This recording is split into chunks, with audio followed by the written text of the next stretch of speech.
ચાલો બાળકો, આપણે રમત રમી છે ને. રમતનું નામ છે ધમાલ ધોકો ધમધમ થાય. વાહ, સાક્ષી દાદે છે. જા સાક્ષી દાદે બેટા.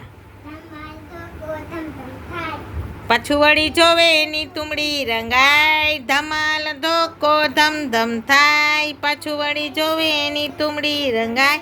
ધમાલ ધોકો ધમધમ થાય. પાછું વળી જોવે એની તુમડી રંગાય. મમતા માય મૂક દે. મમતા દોડે ને પકડી દે. રૂમાલ મૂક દે ને, દઈ દે રૂમાલ એને. બસ હવે પકડવા જા. સરસ. દોડો દોડો દોડો દોડો દોડો દોડો દોડો. સાક્ષી બેહી જા જગ્યાએ. મમતાની જગ્યાએ બેહી જા. બસ હવે તું કર સાક્ષી. મમતા. ધમાલ ધોકો ધમધમ થાય. પાછું વળી જોવે એની તુમડી રંગાય. ધમાલ ધોકો ધમધમ થાય. પાછું વળી જોવે એની તુમડી રંગાય. આની અંકુશની માથે નાખ દે. હાલ અંકુશ પકડવા જા. ધમાલ ધોકો ધમધમ થાય. પાછું વળી જોવે એની તુમડી રંગાય. ધમાલ ધોકો થાય.